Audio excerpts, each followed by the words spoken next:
When my boss secretly withheld the bonus I'd bled to earn, they had no idea I'd been building a file that would expose their incompetence before the board of directors. And when the truth exploded, they didn't just lose me, they lost their seats entirely. My name is Claire Bennett, and at 42, I thought I'd seen every corporate manipulation trick in the book. I was wrong.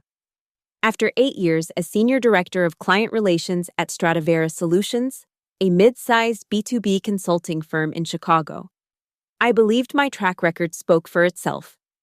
I'd brought in over $12 million in new business during the past 2 years alone, transformed our client retention rate from 68 to 92%, and personally managed relationships with our 3 largest accounts. The email arrived on a Tuesday morning in October, buried between routine project updates and meeting invitations. Subject line, Q3 compensation adjustment. The sender was Patricia Walsh from HR, but the cold, clinical language screamed upper management intervention. Dear Claire, following recent organizational restructuring initiatives, your Q3 performance bonus has been placed on temporary hold pending departmental review. We appreciate your understanding during this transitional period. I read it 3 times, each pass making my blood pressure spike higher. Temporary hold. Departmental review.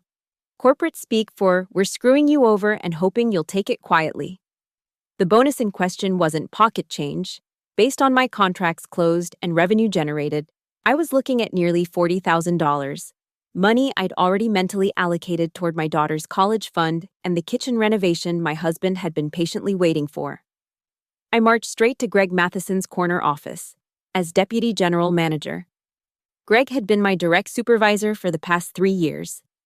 We'd maintained what I thought was a solid working relationship built on mutual respect and results.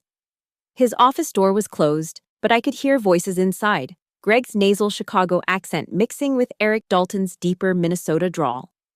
Eric served as head of business development, technically a peer position to mine, though his ego suggested otherwise, where I focused on nurturing existing client relationships.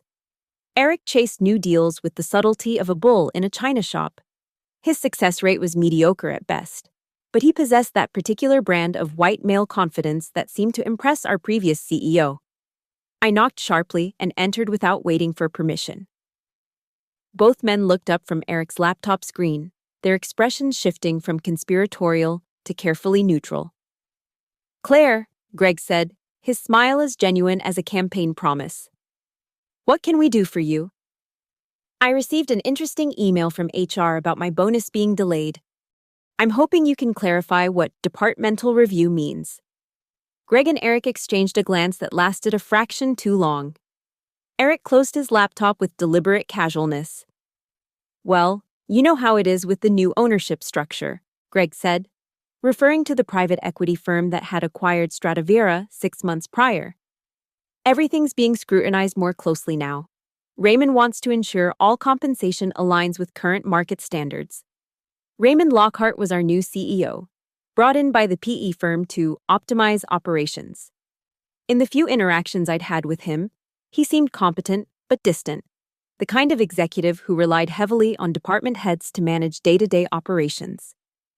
My compensation has always aligned with my performance, I said evenly. In fact, I exceeded every metric we established at the beginning of Q3. Of course, Eric chimed in, his tone patronizing. Nobody's questioning your contributions, Claire. It's just a matter of ensuring consistency across all departments. What other departments are having their bonuses reviewed? Another loaded glance between them. Greg cleared his throat. Look, Claire, I understand your frustration, but these decisions come from above our pay grade.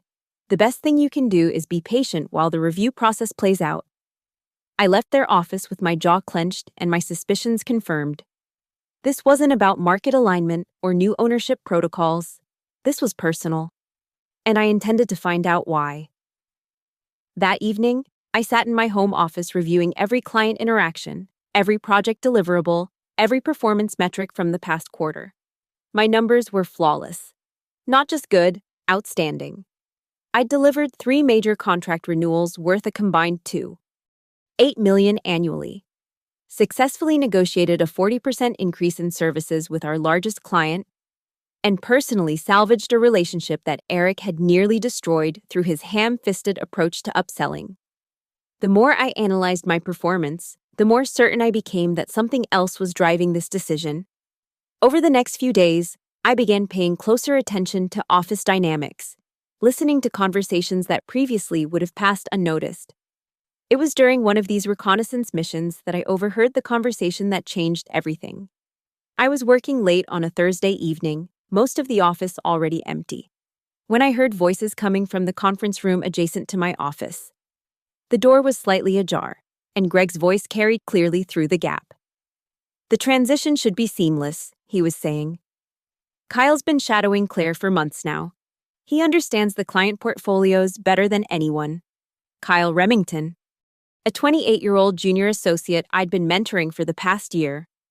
Bright, eager, and apparently being groomed as my replacement. "What about the Meridian contract?" Eric's voice?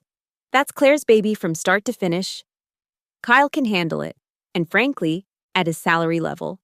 We're looking at significant cost savings. Claire's compensation package is, well, it's generous for someone who's essentially doing relationship maintenance. Relationship maintenance, 8 years of building this company's client base, and that's how they characterized my work. The bonus situation should help," Eric continued. "If we can drag out the review process long enough, she might look for something else. Save us the awkwardness of a formal restructuring. Even if she doesn't leave voluntarily, we'll have established a pattern of performance concerns. Makes any future changes easier to justify." I sat frozen in my chair, my laptop screen glowing in the dim office light. They weren't just stealing my bonus, they were orchestrating my departure to make room for someone they could pay half my salary. The next morning, I began building my case. I started with the obvious: documentation of every project, every client interaction, every measurable result I delivered. But I didn't stop there. I dug into email archives, Slack conversations, project management systems, and client feedback forms. I cross-referenced my performance against departmental budgets, profit margins, and client satisfaction scores. What I discovered was even more damning than I'd expected. Not only had I consistently outperformed every metric, but Greg and Eric had been systematically taking credit for my work in their reports to senior management. Client wins I'd negotiated were attributed to departmental leadership.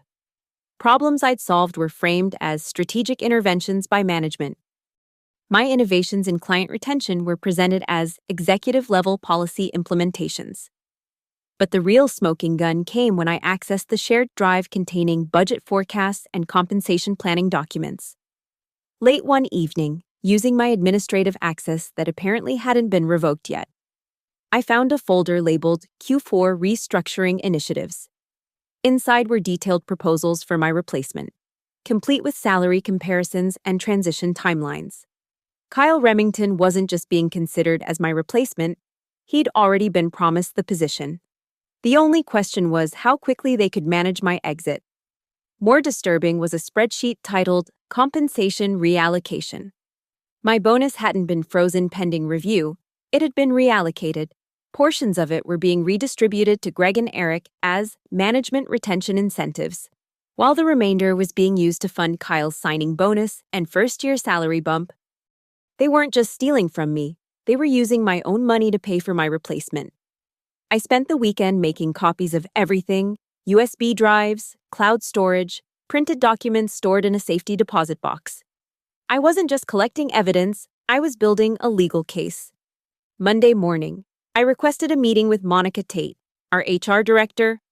Monica was competent but cautious, the kind of HR professional who prioritized protecting the company over protecting employees. Still, she was bound by employment law and corporate policy, which gave me some leverage. "I need to file a formal complaint regarding the withholding of my Q3 bonus," I told her, sliding a printed copy of my employment contract across her desk. Section 4.3 clearly states that performance bonuses are mandatory, not discretionary, when predetermined metrics are met or exceeded. Monica scanned the document, her expression growing more uncomfortable by the minute. Claire, I understand your concern, but compensation decisions involve multiple factors beyond just individual performance metrics. What factors? Because according to this spreadsheet from Greg's department, my bonus was reallocated to fund other initiatives. I produced a printed copy of the compensation reallocation document. I'm curious how that aligns with company policy. Monica's face went pale. Where did you get this? From the shared drive that I have legitimate access to as senior director. The question is whether Greg and Eric had legitimate authority to redirect my contractually obligated bonus. I'll need to review this with legal counsel. I'd appreciate that. In the meantime, I'll be documenting all related communications and decisions. I assume you'll want to avoid any actions that could be construed as retaliation while this review is ongoing. Monica nodded slowly, but I could see the wheels turning. She was calculating political risk, trying to determine which side of this conflict offered better career preservation. Over the next 2 weeks, I watched the subtle signs of retaliation begin. My access to certain client files was mysteriously restricted. Meeting invitations that should have included me were sent to Kyle instead. Eric began scheduling client calls during times when I was unavailable, then positioning himself as the primary contact when I couldn't attend. But I'd been expecting this. For every move they made, I had a counter move ready. When they restricted my file access, I'd already downloaded everything I needed. When they tried to cut me out of client communications, I reached out directly to my contacts, citing scheduling conflicts and ensuring continuity of service. When they attempted to undermine my project authority, I documented every instance and copied senior management on status updates. The breaking point came during a routine departmental meeting in early November. Greg was presenting quarterly results to the senior leadership team, including Raymond Lockhart, our new CEO. I'd been excluded from the presentation preparation, despite managing 3 of the 5 major accounts being discussed. As Greg clicked through his slides, taking credit for contract renewals and client satisfaction improvements I'd single-handedly delivered, I felt something shift inside me. The time for subtle maneuvering had passed. Greg, I interrupted, raising my hand. I have a question about slide 7. He paused, clearly annoyed by the interruption. Yes? You're showing a 40% increase in client satisfaction scores for the Meridian Group. Can you walk us through the specific initiatives that drove that improvement? Greg's jaw tightened. Well, it was a comprehensive approach involving multiple touchpoints and strategic relationship management. That's interesting. Because according to the client feedback forms, the improvement was specifically attributed to the new quarterly business review process I implemented in June, along with the dedicated account management portal I developed. Would you like me to share those documents with the team? The room fell silent. Raymond Lockhart leaned forward, his expression sharpening with interest. Actually, yes, Raymond said. I'd like to see those documents. I pulled out my laptop and connected it to the conference room display. Within minutes, I had client testimonials, feedback forms, and satisfaction surveys displayed on the screen. Each document clearly identified specific improvements I'd implemented, with dates, metrics, and client signatures. This is fascinating, Raymond continued. Claire, can you walk us through your role in these other achievements Greg mentioned? What followed was the most satisfying 15 minutes of my professional career. One by one, I dismantled Greg's presentation, providing documentation and evidence that contradicted nearly every claim he'd made. I didn't grandstand or attack, I simply presented facts, letting the evidence speak for itself. By the time I finished, Greg looked like he'd been punched in the stomach. Eric was staring at his hands, avoiding eye contact with anyone in the room. This is very illuminating, Raymond said. Claire, I'd like you to prepare a comprehensive breakdown of your contributions this quarter. I want to see everything: client interactions, project outcomes, revenue impact, the works. I'd be happy to. In fact, I have most of that prepared already. Excellent. Let's schedule a one-on-one meeting for tomorrow morning. As the meeting disbanded, I could feel the shift in office dynamics. Colleagues who'd been keeping their distance suddenly found reasons to stop by my desk. Monica from HR sent me an email requesting a follow-up meeting about my compensation inquiry. Kyle Remington, looking distinctly uncomfortable, asked if we could grab coffee sometime soon. But it was the look on Greg's face that told me everything I needed to know. The expression of someone who'd just realized they'd been outmaneuvered by an opponent they'd underestimated. That evening, I worked until nearly midnight, preparing the most comprehensive performance analysis of my career. I didn't just document what I'd accomplished. I provided detailed evidence of how my work had directly contributed to the company's success, complete with profit calculations, client retention analytics, and competitive positioning improvements. More importantly, I included a thorough breakdown of the compensation discrepancies I'd discovered, not just my bonus, but the systematic undervaluation of my contributions relative to my male colleagues.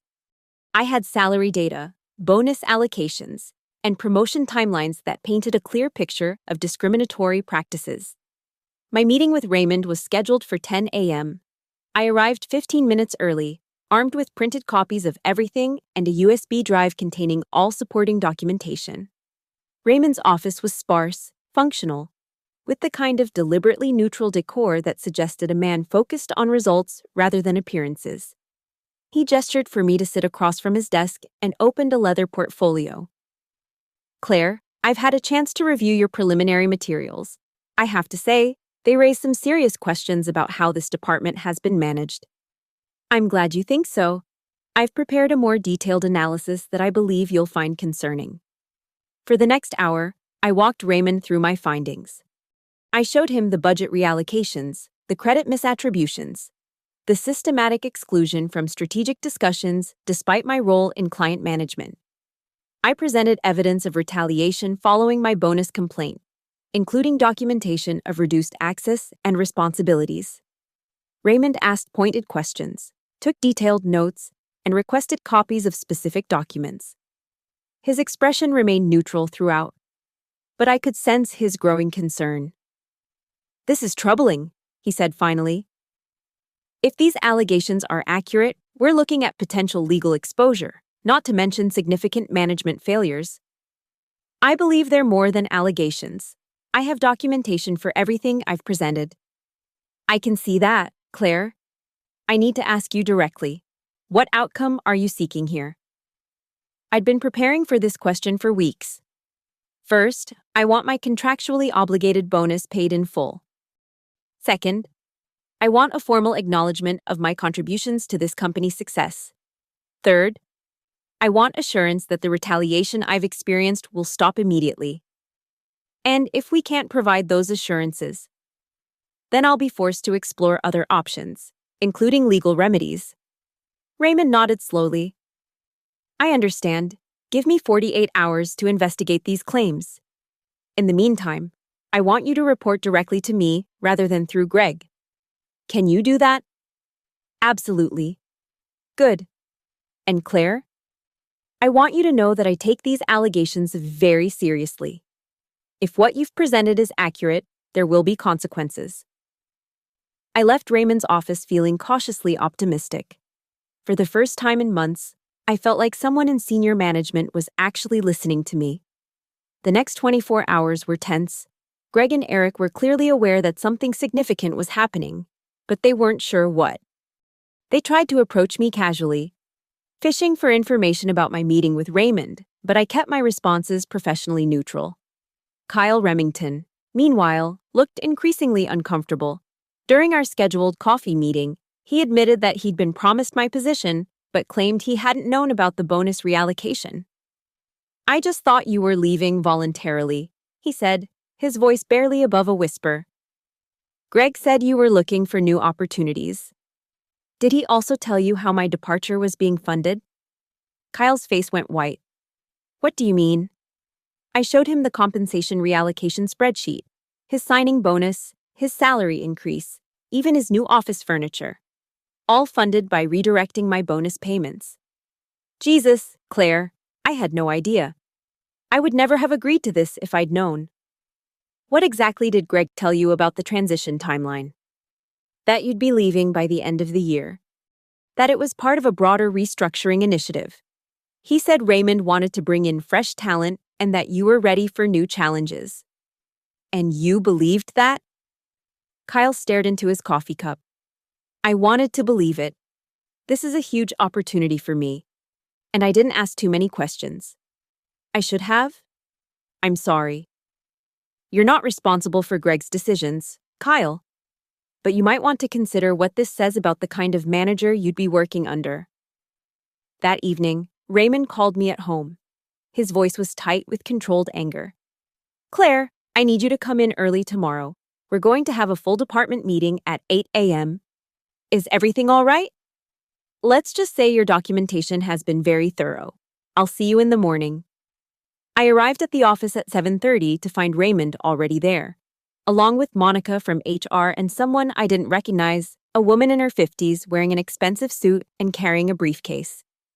Claire, Raymond said, I'd like you to meet Janet Morrison from our legal department. She's been reviewing the materials you provided.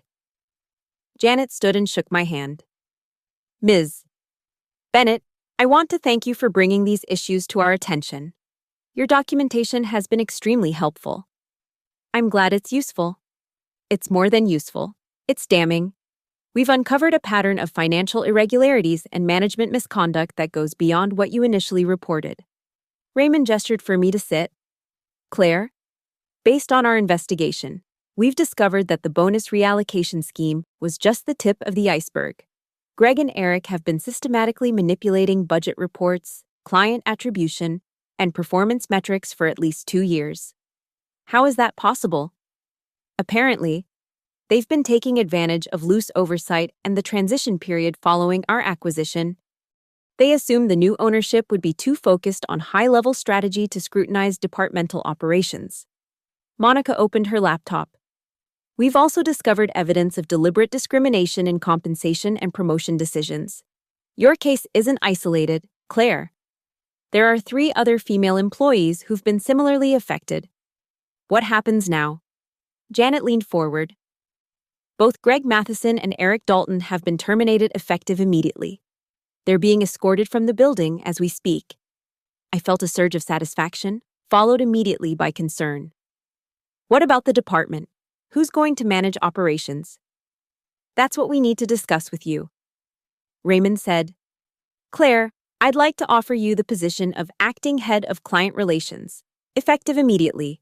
The role would include management of both existing client relationships and new business development.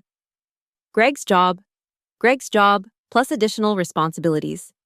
And Claire, your Q3 bonus will be paid in full, plus a 20% increase to reflect the additional value you've provided that wasn't properly recognized. I sat back in my chair, processing the rapid turn of events. 6 months ago, I'd been a senior director being systematically undermined by my supervisors. Now I was being offered their position. I accept, I said. Excellent. Janet will be working with you to clean up the financial irregularities and ensure compliance going forward. Monica will be reviewing all departmental compensation to ensure equity. What about Kyle? Kyle Remington will be staying on as a junior associate. He's agreed to cooperate fully with our investigation. And frankly, he appears to have been as much a victim of this scheme as anyone else. The department meeting that followed was surreal. Raymond addressed the entire team, explaining that Greg and Eric had been terminated for financial misconduct and management failures. He introduced me as the new acting head of client relations and outlined the changes that would be implemented to prevent similar problems in the future. The reactions were mixed. Some colleagues seemed genuinely surprised by the revelations. Others looked relieved, as if they'd been waiting for someone to finally address problems they'd observed but hadn't felt empowered to report. Kyle approached me after the meeting, his expression a mixture of gratitude and embarrassment. Claire, I want you to know that I'm committed to earning your trust. I know I messed up by not asking harder questions, but I want to make this right. I appreciate that, Kyle. But understand that things are going to be different now. I expect transparency, integrity, and accountability from everyone on this team. You'll have it, I promise. Over the following weeks, I worked closely with Janet Morrison to untangle the financial irregularities Greg and Eric had created. The scope of their misconduct was staggering, misattributed revenues, inflated expense reports, manipulated client satisfaction scores, and systematic underreporting of team member contributions. But it wasn't just about the money. As we dug deeper, we discovered that their behavior had created a toxic work environment where advancement was based on political maneuvering rather than merit, where women and minorities were consistently undervalued, and where client relationships were treated as personal property rather than company assets. The investigation revealed 3 other female employees who'd been passed over for promotions despite superior performance, their achievements systematically minimized or attributed to male colleagues. All 3 were offered immediate promotions and compensation adjustments. 2 months later, I was sitting in my new office, Greg's former office, reviewing quarterly reports when Raymond knocked on my door. "How are you settling in?" he asked. "Better than expected. Client satisfaction scores are up 12% since the transition, and we've closed 2 major contracts that were stalled under the previous management." "That's exactly what I wanted to hear. Claire, I have a proposition for you." I gestured for him to sit. "I'd like to remove the acting from your title. I want to offer you the permanent position of Head of Client Relations, with a salary increase that reflects the true value of your contributions."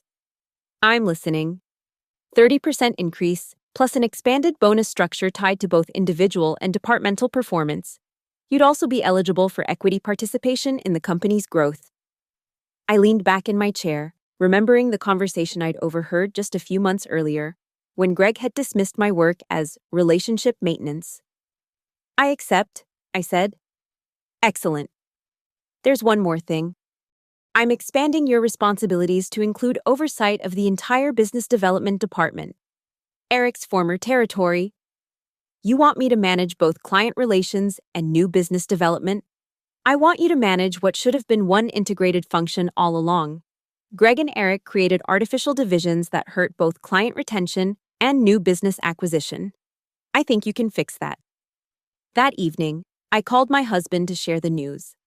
After years of watching me struggle with office politics and feeling undervalued, he was thrilled to hear about my promotion. "I'm proud of you," he said. "You could have just accepted the situation and looked for another job. Instead, you fought back and won." "I didn't have a choice. They forced my hand." "That's not true. You had lots of choices. You could have stayed quiet, taken the loss, and moved on. You chose to fight." As I hung up the phone, I reflected on his words. He was right, I had made a choice. But it hadn't felt like a choice at the time. It had felt like survival. 6 months later, I was presenting quarterly results to the board of directors. Our client retention rate had improved to 96%, the highest in company history. New business acquisition was up 43% year over year. Client satisfaction scores had reached record levels. But more importantly, we'd created a culture where merit was actually rewarded, where team members' contributions were accurately recognized, and where advancement was based on performance rather than politics. Kyle Remington had proven himself to be a valuable team member, his earlier complicity in Greg's scheme serving as a learning experience that made him more attuned to ethical considerations. The other junior associates were thriving under management that actually valued their contributions. As I wrapped up my presentation, I noticed several board members nodding approvingly. Raymond caught my eye and smiled. "Outstanding work. Claire, this is exactly the kind of leadership we need." Walking back to my office, I passed the conference room where I'd first confronted Greg's misrepresentations. It felt like a lifetime ago, though it had been less than a year. My assistant handed me a stack of messages, including several from recruiters at other firms. Word had gotten out about our departmental turnaround, and I was getting offers from competitors looking to poach talent. I deleted them without reading the details. I'd found something here that was worth more than money: the satisfaction of building something meaningful, of creating an environment where people could succeed based on their actual contributions rather than their ability to navigate office politics. That evening, I stayed late to review performance evaluations for my team. As I worked through the stack of documents, I came across Kyle's self-assessment. In it, he wrote about the lessons he'd learned from the previous year's events, about the importance of asking hard questions and maintaining ethical standards even when it might be uncomfortable. I learned that staying silent in the face of wrongdoing makes you complicit, he wrote. I also learned that true leadership means protecting your team members, not exploiting them. I made a note to discuss his potential for advancement during our next one-on-one meeting. As I prepared to leave the office, I walked past the empty spaces where Greg and Eric's offices had been. The rooms had been converted into a shared workspace for junior associates, a tangible reminder that the old hierarchical structure was gone. At the elevator, I ran into Monica from HR, who was also working late. "Claire," she said, "I wanted to thank you again for bringing those issues to our attention. The changes you've implemented have made a real difference." "I appreciate that, Monica. But I didn't do it alone. It took courage from a lot of people to make these changes stick. Still, without your documentation and persistence, none of this would have happened." As the elevator doors closed, I reflected on her words. She was right, in a way. But I'd also learned something important about corporate dynamics. Problems like what Greg and Eric had created don't exist in isolation. They're symptoms of systemic issues that require ongoing vigilance to prevent. The next morning, I arrived at the office to find an email from Raymond with the subject line, "Congratulations." "Claire," it read, "I wanted to let you know that our Q4 results have impressed the board so much that they're considering expanding our Chicago operations. If that happens, we'll need someone to head up the new division. I can't think of anyone better qualified than you." I smiled as I read the message. A year ago, I'd been fighting just to get my earned bonus. Now I was being considered for a vice president position, but success, I'd learned, wasn't just about climbing the corporate ladder. It was about creating something sustainable, something that would continue to work even after I was gone. I opened my laptop and began drafting a memo to my team. Tomorrow, we'd be starting a new quarter. And I wanted to make sure everyone understood not just what we were trying to achieve, but why it mattered. "Team," I wrote. "As we begin Q1, I want to remind everyone that our success depends on one fundamental principle. We succeed together, or we fail together. There are no individual victories built on team failures, and no sustainable achievements that come at the expense of our colleagues."